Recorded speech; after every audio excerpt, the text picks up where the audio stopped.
Hi friends, കഴിഞ്ഞ പ്രാവശ്യം മൂലക്കുരു, piles, Fisher, fistula ഇതൊക്കെ പറഞ്ഞപ്പോഴാണ് മനസ്സിലായത് ഒരുപാട് പേര് മലബന്ധം കൊണ്ട് കഷ്ടപ്പെടുന്നുണ്ട് എന്നുള്ളത്. ഇത് നമുക്കൊക്കെ അറിയുന്നതാണെങ്കിലും പലരുടെയും ജീവിതശൈലി കാരണം കൊണ്ടുപോകാൻ കഴിയുന്നില്ല. അതുകൊണ്ട് തന്നെ മലം വയറ്റുന്ന കൃത്യമായിട്ട് പോയിട്ട് മലശോധന ശരിയായിട്ട് വയറ്റുന്നൊന്നും ബാക്കിയില്ലാത്ത രൂപത്തിൽ സുഖശോധന കിട്ടിയിട്ട് പൈൽസ്, ഫിഷർ, ഫിസ്റ്റുല പോലുള്ള രോഗങ്ങളും ഗ്യാസ്, പുളിച്ചതട്ടൽ, വയറ് വീർക്കൽ, നെഞ്ച് കെട്ടൽ, ഭക്ഷണത്തിൽ രുചിയും താല്പര്യം ഇല്ലാതിരിക്കുക, ഇങ്ങനത്തെ ഒക്കെ സാധനങ്ങളും പോവാൻ ശോധന ശരിയാക്കി എടുത്താൽ മതി. അപ്പോൾ ശോധന ശരിയാക്കുന്നതിന് ആവശ്യമായിട്ടുള്ള വളരെ പ്രധാനപ്പെട്ട കുറച്ച് ടിപ്സും നിങ്ങളെല്ലാവരും അറിയുന്നതും എന്നാൽ ശ്രദ്ധിക്കാത്തതുമായിട്ടുള്ള കുറച്ച് കാര്യങ്ങളുമായിട്ടാണ് ഇന്ന് വന്നിട്ടുള്ളത്. ഈ വീഡിയോയുടെ ഉദ്ദേശം ഇത് പലർക്കും അറിയുന്നതായിരിക്കും, എന്നാൽ നമ്മളുടെ അശ്രദ്ധ കാരണം, നമ്മളുടെ ശ്രദ്ധക്കുറവ് കാരണം വയറ് ശോധന ശരിയാവാതെ ആവുകയും മലമുറക്കുകയും അത് പിന്നീട് പല രോഗങ്ങൾക്കും പോവാറുണ്ട്. ഞങ്ങൾ ഡോക്ടർമാർ ഞങ്ങളുടെ നിത്യജീവിതത്തിൽ ക്ലിയറായിട്ട് കാണുന്ന ഒരനുഭവമാണിത്. അപ്പോൾ ആദ്യം ഇത് ശ്രദ്ധിക്കൂല, പിന്നെ അത് വലുതാവും, പിന്നെ അതൊരു ശീലമാവും, പിന്നെ വയറ്റുന്ന് പോവാൻ എനിമ കൊടുക്കലും മരുന്ന് കുടിക്കലും പിന്നെ കാലാകാലം മരുന്ന് കുടിക്കലും ആവും. അതുകൊണ്ട് തന്നെ ഇതിൻ്റെ പാരമ്പര്യമുള്ളവരും പ്രത്യേകിച്ച് പൈൽസും ഫിഷറും ഫിസ്റ്റുലൊക്കെ ഉള്ള ആളുകളും ഇതൊന്ന് ശ്രദ്ധിക്കുകയാണെങ്കിൽ ഈ കാര്യങ്ങൾ നിങ്ങൾക്ക് വീട്ടിലിരുന്ന് മാനേജ് ചെയ്യാൻ പറ്റും. അത്തരത്തിലുള്ള സിമ്പിൾ ടിപ്സാണ് ഇന്ന് നിങ്ങൾക്ക് മുന്നിൽ കൊണ്ടുവരുന്നത്. ഇത് പലർക്കും അറിയുന്നതായിരിക്കും. അറിയാത്ത ആളുകൾ അവൻ്റെ കഷ്ടപ്പാട് അറിയണമെങ്കിൽ ഇത് പ്രയാസമുള്ള ആളുകളോട് ചോദിച്ചാൽ മതി. അവർ പറയും ഒരു ദിവസം അങ്ങ് പോയിട്ടില്ലെങ്കിൽ ആ ദിവസം പിന്നെ ഒന്നിനും പറ്റൂല. ഇതന്നെ ആയിരിക്കും ചിന്ത. ഇതങ്ങോട്ട് സ്വസ്ഥമായിട്ട് പോന്നാലോ, മനസ്സിൻ്റെ ഉള്ളിൽ കൂടി തന്നെ മൊത്തത്തിലൊരു സന്തോഷമാണ്, ആകെ സുഖമായിട്ടിരിക്കുകയാണ് എന്നുള്ളത്. അപ്പോൾ അത്തരക്കാർക്ക് കുറച്ച് കാര്യങ്ങൾ മാത്രം ശ്രദ്ധിച്ചാൽ മതി. അതിലേറ്റവും പ്രധാനമായിട്ടുള്ളതാണ് ഭക്ഷണം, രണ്ടാമത്താണ് വ്യായാമം, മൂന്നാമതാണ് ജീവിതശൈലി, നാലാമതാണ് ടോയ്ലറ്റ് ശീലങ്ങൾ. ഇതാണ് ഇന്നത്തെ വീഡിയോയിൽ ചർച്ച ചെയ്യുന്നത്.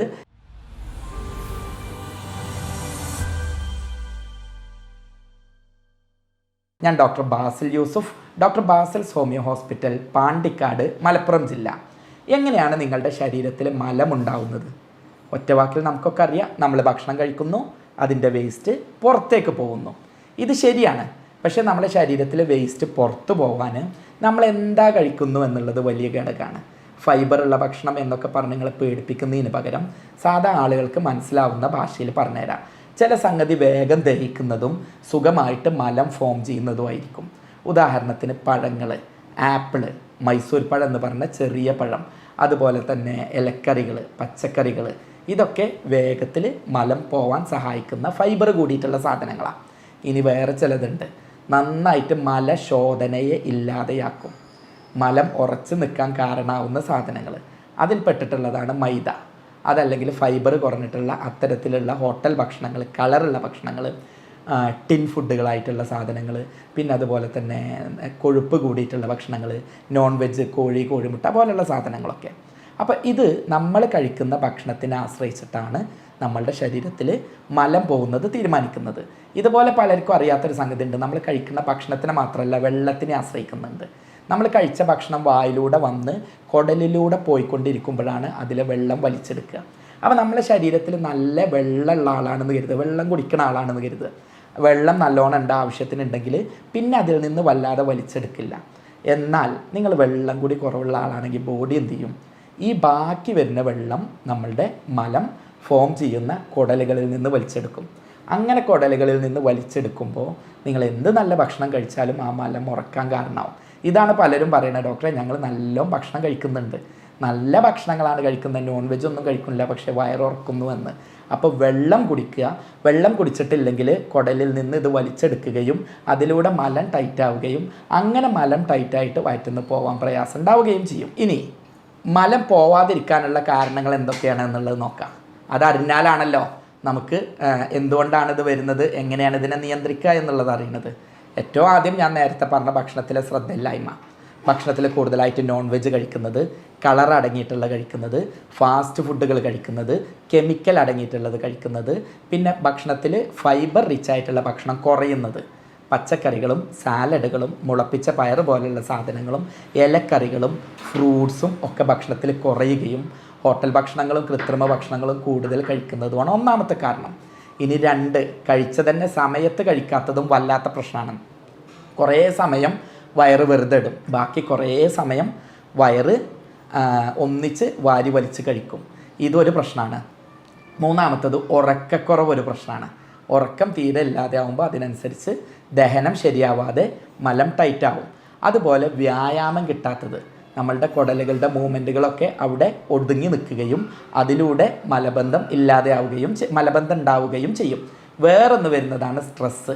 നമ്മളെ ശരീരത്തിലെ ടെൻഷന്, പേടി, ബേജാറ് അകപ്പാടെ ഇതാവുന്ന സമയത്ത് നമ്മളുടെ പെരിസ്റ്റാൾട്ടിക് മൂവ്മെൻറ്റ് കുറയുകയും അതിലൂടെ മലബന്ധം ഇല്ലാതെയാവുകയും ചെയ്യും. ഇനി നമ്മളുടെ ജീവിതശൈലിയിൽ തന്നെ നമ്മൾ പുലർത്തിപ്പോരുന്ന ലഹരികൾ, അതുപോലെ തന്നെ മറ്റ് മദ്യം, മയക്കുമരുന്ന് പോലുള്ള സാധനങ്ങളൊക്കെ നമ്മളുടെ ദഹനത്തെ ഇല്ലാതെയാക്കുകയും അതിലൂടെ മലബന്ധത്തിന് കാരണമാവുകയും ചെയ്യും. പലരും ചെയ്യുന്ന ഒരു സ്വഭാവമുണ്ട്, വയറ്റിന്ന് പോയിട്ടില്ല എന്നുണ്ടെങ്കിൽ ഉടനെ വാരിക്കോരി അതിനുള്ള മരുന്നുകൾ കുടിക്കും. ഈ വ്യായാമം അതൊന്നും ചെയ്യാതെ ഇങ്ങനെ മരുന്നുകൾ കുടിച്ചാലുള്ള ദ്രോഹം എന്നുള്ളത് ഇതില്ലാതെ പിന്നെ വയറ്റിന്ന് പോവാത്ത അവസ്ഥ വരും. അപ്പോൾ അതുകൊണ്ട് തന്നെ അത് ഒഴിവാക്കുന്നതിന് വേണ്ടിയിട്ട് പരമാവധി എന്ത് ചെയ്യുക, ഇത്തരം മരുന്നുകൾ വളരെ അത്യാവശ്യം ഉണ്ടെങ്കിൽ സ്റ്റേജിൽ മാത്രം ഉപയോഗിക്കുക.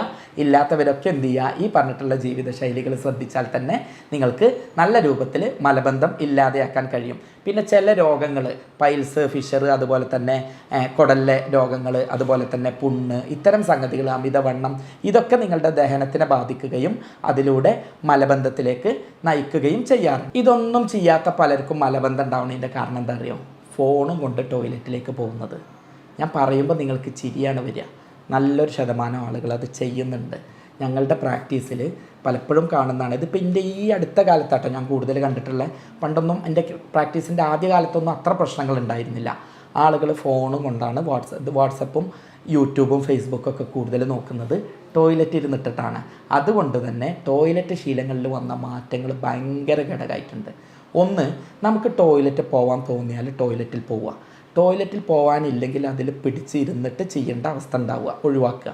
അതുപോലെ തന്നെ നമ്മൾ ക്ലോസറ്റിൽ ഇരിക്കുമ്പോൾ ഇങ്ങനെ മുന്നിലേക്ക് ആഞ്ഞിട്ടും ബാക്കിലേക്ക് ചാരി ഇരിഞ്ഞിട്ടും അല്ല, കറക്റ്റ് നിവർന്ന് നിന്നിട്ട് ചെയ്യുക.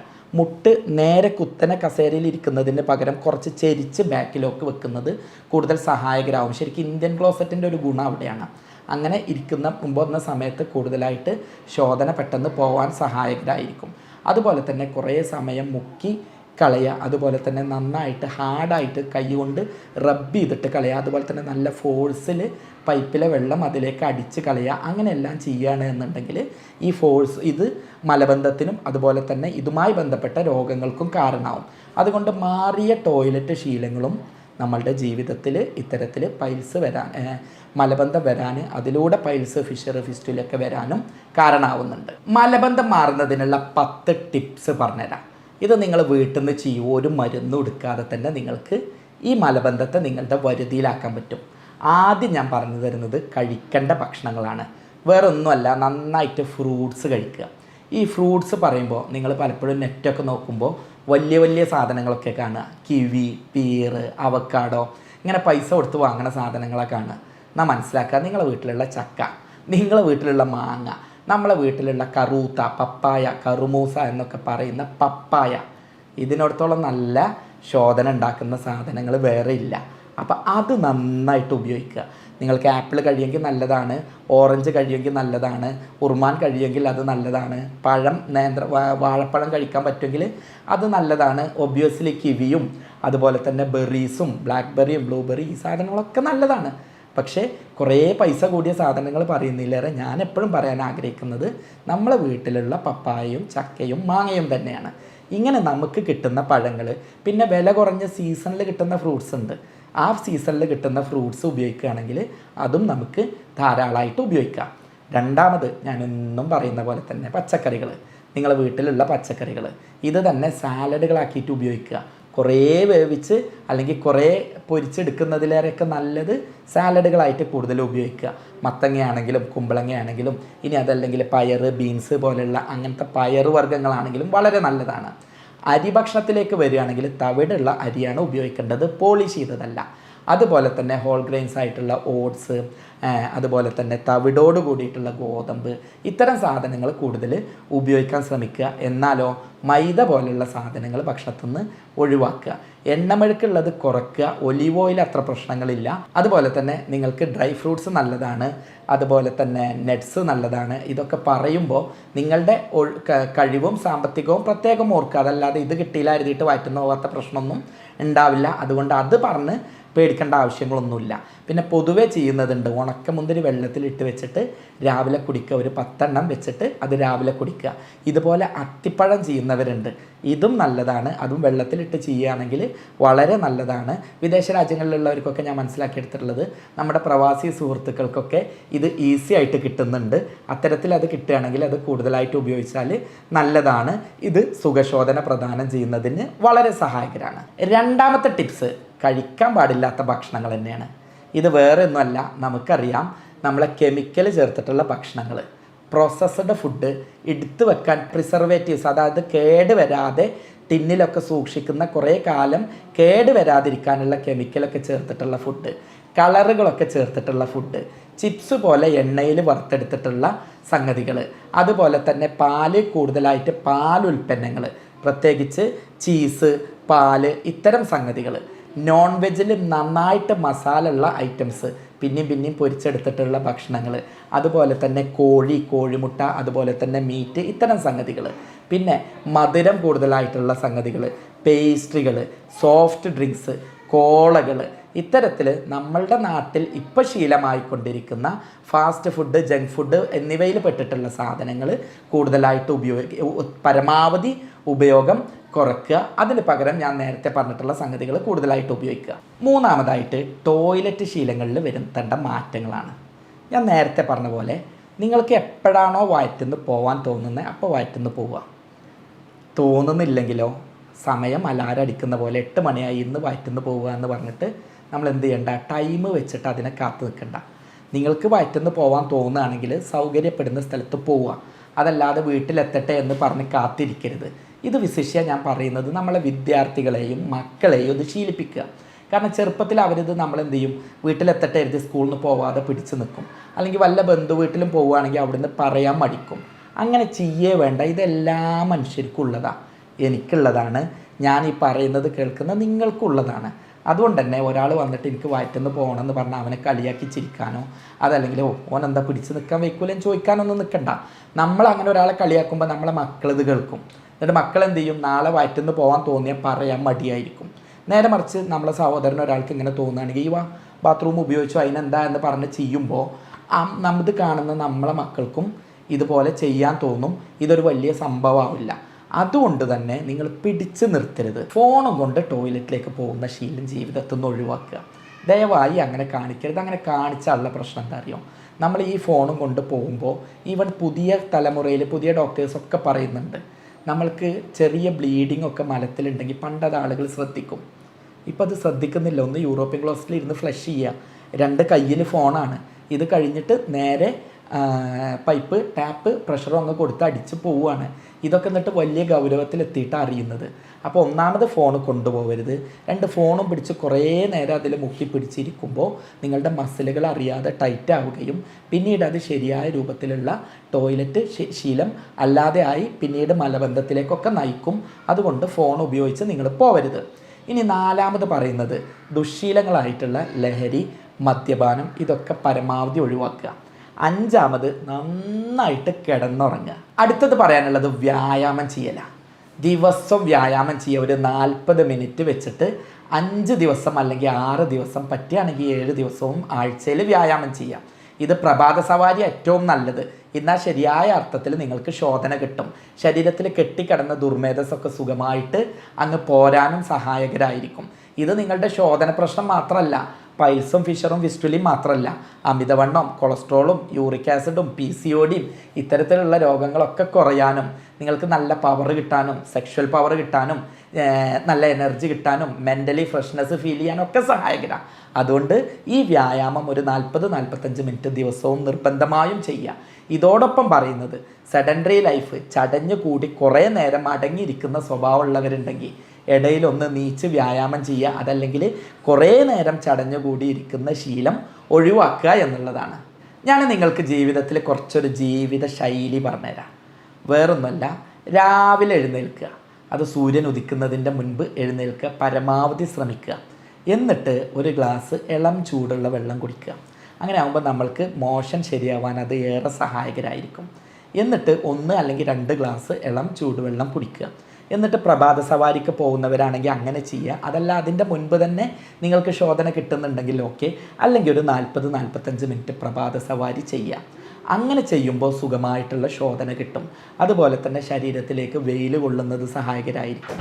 ഇതിന് ശേഷം നിങ്ങൾ ചെയ്യേണ്ടത് ഭക്ഷണം സമയത്ത് കഴിക്കുക. ഞാൻ നേരത്തെ പറഞ്ഞിട്ടുള്ള ഹോൾ ഗ്രെയിനും ഫ്രൂട്ട്സും പച്ചക്കറികളും ഇലക്കറികളും വെജിറ്റബിൾസും ഒക്കെ ഭക്ഷണത്തിൽ ഉൾപ്പെടുത്തുക.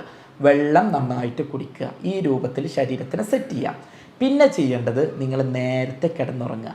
ഒരു 6 മുതൽ 8 മണിക്കൂർ വരെ കിടക്കാൻ പരമാവധി ശ്രമിക്കുക. ഞാൻ അടക്കമുള്ള പലർക്കും കഴിയാത്തൊരു സംഗതിയാണ്. അപ്പോൾ അതിന് വേണ്ടിയിട്ട് ഫോണ് നേരത്തെ ഓഫ് ചെയ്ത് വെക്കുക. ഫോണ് നേരത്തെ എന്ത് ചെയ്യുക, സൈലൻ്റ് ആക്കിയിട്ട്, അല്ലെങ്കിൽ രാത്രി അനാവശ്യമായിട്ടുള്ള കോളുകളും ചാറ്റുകളൊക്കെ ഒഴിവാക്കുക. ഇതിപ്പോൾ എനിക്കടക്കമുള്ള പ്രശ്നങ്ങൾ എന്താ അറിയാം, നമ്മളെല്ലാം ഫ്രീ ആയിട്ടായിരിക്കും ആളുകൾക്ക് മറുപടി കൊടുക്കുക. സ്വാഭാവികമായിട്ടും ആളുകൾക്കറിയാം ഈ സമയത്ത് വിളിച്ചാലാ കിട്ടുക എന്ന് കരുതിയിട്ട് വിളി തുടങ്ങും. അപ്പോൾ പിന്നെ നമ്മളുടെ രാത്രി 10 മണി എന്നുള്ള 11, 12, 1 മണിയൊക്കെ ആവും. ഉറക്കം എല്ലാവരും ഇപ്പോൾ നോക്കുകൊണ്ടു, ഓൺലൈനിൽ ആളുകൾ ഏറ്റവും കൂടുതലുള്ള സമയം രാത്രിയായിരിക്കും. കാരണം അതെല്ലാ പണിയും കഴിഞ്ഞ് ബെഡിൽ അങ്ങനെ കിടന്ന് വാട്സപ്പ് നോക്കിയിരിക്കണം. ഞാൻ അടക്കട്ടോ, ഞാൻ വേറെ ആരും കുറ്റം പറയില്ല. ഇതെന്താവും, ഉറക്കം ശരിയാവാതിരിക്കാനും ദഹനം ശരിയാവാതിരിക്കാനും മലബന്ധത്തിലേക്കും ഇത്തരത്തിലുള്ള ജീവിതശൈലി രോഗങ്ങളിലേക്കും പോകും. അപ്പോൾ അതുകൊണ്ട് നേരത്തെ കിടക്കുക, നേരത്തെ എഴുന്നേൽക്കുക, പിന്നെ ഭക്ഷണം കഴിക്കുന്നത് സമയത്ത് കഴിക്കുക എന്നുള്ളതാണ്. 7ാമത്തെ ടിപ്പായിട്ട് പറയാനുള്ളത് നന്നായിട്ട് വെള്ളം കുടിക്കുക. സാധാരണ പറയാം ഓരോ 25 കിലോഗ്രാമിനും 1 ലിറ്റർ വെള്ളം എന്ന കണക്കിൽ. നിങ്ങൾക്ക് 75 കിലോ ആണ് വെയിറ്റ് എന്നുണ്ടെങ്കിൽ 3 ലിറ്റർ വെള്ളം നിങ്ങൾ കുടിക്കുന്ന തരത്തിലേക്ക് ധാരാളം വെള്ളം കുടിക്കുക. അത് ഞാൻ നേരത്തെ പറഞ്ഞല്ലോ, വെള്ളം നിങ്ങൾ കുടിച്ചിട്ടില്ലെങ്കിൽ നിങ്ങളുടെ മലത്തിൽ നിന്ന് വെള്ളം കുടലിൽ വെച്ച് വലിച്ചെടുക്കും. അങ്ങനെ വലിച്ചെടുത്ത് കഴിഞ്ഞാൽ മലം ടൈറ്റാവും. അങ്ങനെ ടൈറ്റായി കഴിഞ്ഞാൽ പോരാൻ പ്രയാസം ഉണ്ടാവും. അപ്പോൾ അതുകൊണ്ട് നന്നായിട്ട് വെള്ളം കുടിക്കുമ്പോൾ പെരിസ്റ്റാൾട്ടിക് മൂവ്മെൻറ്റ് ഈസി ആവുമെന്ന് മാത്രമല്ല, ഈ മലം വലിച്ചെടുക്കുന്നത്, മലം ഡ്രൈ ആവുന്നത് ഒഴിവായി കിട്ടുകയും ചെയ്യും. ഭക്ഷണത്തിൻ്റെ കൂടെ പ്രോബയോട്ടിക്സ്, തൈര് പോലുള്ള സംഗതികൾ ഉപയോഗിക്കുകയാണെങ്കിൽ ദഹനം വളരെ ഈസി ആയിട്ട് നടക്കും. എന്ന് മാത്രമല്ല, അതിലൂടെ സുഖമായിട്ട് നിങ്ങൾക്ക് ശോധന കിട്ടാൻ സഹായകരമായിരിക്കും. അപ്പോൾ ഭക്ഷണത്തിൻ്റെ ഒപ്പം തൈര് ഉപയോഗിക്കാൻ ശ്രദ്ധിച്ചാൽ അത് നല്ലതാണ്. പിന്നെ ഭക്ഷണം ചവച്ചരച്ച് കഴിക്കുക. നന്നായിട്ട് വാരി വിഴുങ്ങി കഴിക്കുന്നതിന് പകരം ചവച്ചരച്ച് കഴിക്കുന്നതാണ് ഏറ്റവും നല്ലത്. ഭക്ഷണം കഴിച്ച ഉടനെ തന്നെ നിങ്ങൾ ഈ വ്യായാമം, എക്സസൈസും, മോഡലും പാടലും ഒഴിവാക്കിയിട്ട് ഭക്ഷണം കഴിച്ച ഉടനെ ഒരു റെസ്റ്റ് എടുക്കുക. എന്ന് വെച്ചാൽ കിടന്നുറങ്ങുക എന്നുള്ളത് നല്ലതല്ല. ഭക്ഷണം കഴിച്ച ഉടനെ കുറച്ച് റെസ്റ്റ് എടുക്കുക. ശരീരത്തിന് അമിതമായിട്ട് വ്യായാമം വരുന്ന അവസ്ഥ ഒഴിവാക്കുക. ഭക്ഷണം കഴിച്ച ഉടനെ തന്നെ വാരി വറച്ച് വെള്ളം കുടിക്കുന്നത് ഒഴിവാക്കുക. ഏറ്റവും നല്ലത് ഭക്ഷണത്തിൻ്റെ അരമണിക്കൂർ മുൻപോ ഭക്ഷണത്തിന് അരമണിക്കൂർ ശേഷമോ വെള്ളം കുടിക്കുന്നതാണ്. ഇത്തരത്തിൽ നിങ്ങൾ ജീവിതശൈലിയൊക്കെ ശ്രദ്ധിച്ചിട്ടും നിങ്ങൾക്ക് രോഗം വരികയാണ് എന്നുണ്ടെങ്കിൽ പേടിക്കേണ്ട ആവശ്യമില്ല. അത് വളരെ ഫലവത്തായിട്ട് ചികിത്സിക്കാൻ കഴിയും. ഞാനിതിന് ആദ്യം ചെയ്യുന്നത് എന്താണെന്ന് പറഞ്ഞു കഴിഞ്ഞാൽ, എന്താണ് നിങ്ങളുടെ ജീവിതശൈലി എന്ന് കൃത്യമായിട്ട് പഠിക്കും. എന്നിട്ട് എവിടെയാണ് ഇത് പാളുന്നത് എന്ന് നോക്കും. ചിലർക്ക് നന്നായിട്ട് ഫ്രൂട്ട്സൊക്കെ കഴിക്കുന്നുണ്ടാവും, പക്ഷേ ഉറക്കം ശരിയാവുന്നുണ്ടാവില്ല. ചിലർക്ക് ഇതൊക്കെ ശരിയാവുന്നുണ്ടാവും, നല്ല സ്ട്രെസ്സായിരിക്കും. ചിലർക്ക് ലഹരികൾ ഉണ്ടാവും. ഇങ്ങനെ എന്താണ് എന്നുള്ളത് ഓരോ വ്യക്തിയെയും കൃത്യമായിട്ട് ട്രീറ്റ് ചെയ്യുക, പഠിക്കുക. അങ്ങനെ അതിനാവശ്യമായിട്ടുള്ള മാർഗ്ഗനിർദ്ദേശങ്ങൾ കൊടുക്കുക. ഇതിന് ശേഷവും രോഗം ഉണ്ട് എന്നുണ്ടെങ്കിൽ മറ്റെന്തെങ്കിലും രോഗങ്ങളുണ്ടോ, കുടലിൽ പുണ്ണോ അല്ലെങ്കിൽ ദഹന പ്രശ്നങ്ങളോ ക്യാൻസറോ പൈൽസോ അത്യാദി സംഗതികൾ എന്തെങ്കിലും ഉണ്ടോ എന്നുള്ള രോഗനിർണയം നടത്തും. ഇത്തരത്തിൽ ഓരോ രോഗിയുടെയും രോഗനിർണയവും മരുന്ന് നിർണയവും കൃത്യമായിട്ട് നടത്തുക ചെയ്യാറുള്ളത്. ഇതിനു വേണ്ടിയിട്ട് ആർട്ടിഫിഷ്യൽ ഇൻ്റലിജൻസിൻ്റെയും യൂറോപ്യൻ നിർമ്മിത സോഫ്റ്റ്വെയറിൻ്റെ ഒക്കെ സപ്പോർട്ടോട് കൂടിയിട്ടാണ് രോഗനിർണയവും മരുന്ന് നിർണയവും നടത്തുന്നത്. അതിനുശേഷം ജർമ്മനിയിൽ നിന്ന് ഇറക്കുമതി ചെയ്യുന്ന പൊട്ടൻസി മരുന്നുകളാണ് കൊടുക്കാറുള്ളത്. അങ്ങനെ എന്താണ് കാരണം എന്ന് കണ്ടെത്തി ആ കാരണത്തെ ക്ലിയർ ചെയ്യും. അപ്പോൾ സ്വാഭാവികമായിട്ടും ഈ ജീവിതശൈലിയോട് കൂടി ആവുമ്പോൾ നിങ്ങൾക്ക് ആ കാരണം മാറുകയും അതുകൊണ്ടുള്ള മറ്റ് പ്രയാസങ്ങൾ മാറുന്നതോടൊപ്പം ഈ മലബന്ധം മാറിക്കിട്ടുകയും ചെയ്യും. എന്ന് മാത്രമല്ല, മലബന്ധം പിന്നീട് ഉണ്ടാക്കാവുന്ന പൈൽസ്, ഫിഷർ, ഫിസ്റ്റുല പോലുള്ള രോഗങ്ങളെ ഇല്ലാതെയാക്കാനും ഇത് ഏറെ സഹായകരാകും. ഇത്തരത്തിലാണ് ട്രീറ്റ്മെൻറ്റ് മുന്നോട്ട് കൊണ്ടുപോകാറുള്ളത്. അതിനു വേണ്ടിയിട്ടാണ് ഓരോ നിർദ്ദേശങ്ങളും നിങ്ങൾക്ക് പറഞ്ഞു തന്നിട്ടുള്ളത്. ഒരു ട്രീറ്റ്മെൻറ്റ് എടുക്കാതെ നിങ്ങളുടെ വീട്ടിലിരുന്ന് തന്നെ ഇത്തരം സംഗതികൾ മാറ്റാൻ കഴിയുമെന്നാണ് എൻ്റെ ശുഭാപ്തി വിശ്വാസം. ഈ സംഗതികൾ നിങ്ങളൊന്ന് ചെയ്തു നോക്കുക. എന്നിട്ട് നിങ്ങളുടെ റിസൾട്ട് എന്താണ് എന്ന് താഴെ കമൻറ്റ് ചെയ്യുക. ഞാൻ പറഞ്ഞതിൽ നിങ്ങൾക്ക് എത്രത്തോളം ഏതൊക്കെ എഫക്റ്റീവായി, എഫക്റ്റീവ് അല്ലാതെയായി എന്ന് പറയാം. ഞാൻ എൻ്റെ ഒരു 10 വർഷത്തെ എക്സ്പീരിയൻസ് വെച്ചിട്ട് ഞാൻ ഓരോ രോഗിയോടും പറയുന്ന കാര്യങ്ങളാണ് ഇതിൽ പറയുന്നത്. ഞാൻ പറയാൻ വിട്ടൊന്നുണ്ട് കേട്ടോ. ഞാൻ അതിൽപ്പെട്ടിട്ടുള്ള ഒന്നാണ് നമ്മളെ ചോളമില്ലേ, കമ്പം എന്ന് ഞങ്ങളുടെ നാട്ടിൽ പറയും, ചോളം. അത് പുഴുങ്ങിയിട്ട് കഴിക്കുക. അങ്ങനെ ആകുമ്പോൾ അതിലൊരു ഗുണമുണ്ട് കേട്ടോ, നന്നായിട്ട് ശോധന കിട്ടും. പല പേഷ്യൻസും പറഞ്ഞതാണ്. നമ്മൾ പലപ്പോഴും ബുക്കുകൾ നോക്കുമ്പോൾ ഒറ്റയടിക്ക് കാണാത്തൊരു സംഗതിയാണ്, പക്ഷേ പ്രാക്ടിക്കലി ഏറ്റവും കൂടുതലായിട്ട് റിസൾട്ട് കിട്ടുന്ന ഒരു സംഗതിയാണ്. മലം ഉറക്കുകയുമില്ല, പെട്ടെന്ന് സുഖമായിട്ട് ശോധന കിട്ടാനും ഏറെ സഹായകരായിരിക്കും. അത് സ്വീറ്റ് കോൺ തന്നെ വേണമെന്നില്ല, സ്വീറ്റ് കോണിന് നല്ല പൈസയാണ്. ഇതാവുമ്പോൾ ഏത് സാധാരണക്കാരനും പുഴുങ്ങി കഴിക്കാൻ, എല്ലാ വീട്ടിലും വെക്കാനും എല്ലാം കഴിയുന്ന, വലിയ ബുദ്ധിമുട്ടില്ലാതെ 10-20 മിനിറ്റ് വേവിച്ച് കഴിഞ്ഞാൽ ചെയ്യാവുന്ന സംഗതിയാണ്. അപ്പോൾ അത് ശീലാക്കുന്നതും നല്ലതാണ്. ഇത്തരത്തിൽ നിങ്ങളെ വീട്ടിലും അടുക്കളത്തോട്ടത്തിലും ഇരുന്നു കൊണ്ട് നിങ്ങൾ ഈ രോഗത്തിനെ മാറ്റുക. നിങ്ങളുടെ ജീവിതശൈലിയിലും ടോയ്ലറ്റ് ശീലങ്ങളും ശ്രദ്ധിച്ചുകൊണ്ട് ലഹരിയും സ്ട്രെസ്സൊക്കെ ഒഴിവാക്കിക്കൊണ്ട് നിങ്ങൾ നോക്കുകയാണെങ്കിൽ കോൺസ്റ്റിപ്പേഷൻ ഒരു പ്രശ്നമൊന്നും ആവില്ല. ഇന്ന് വയറ്റിന്ന് പോയിട്ടില്ല, ഇനി എന്താ ചെയ്യുക എന്നുള്ള ആലോചിച്ച് നിങ്ങൾക്ക് പേടിക്കേണ്ടി വരില്ല. അത്തരത്തിലുള്ള ഇൻഫർമേഷനാണ് ഇന്ന് വീഡിയോയിൽ തന്നിട്ടുള്ളത്. സ്നേഹത്തോടെ doctor Basil Yusuf, doctor Basil's homeo hospital, Pandikkad, Malappuram ജില്ല.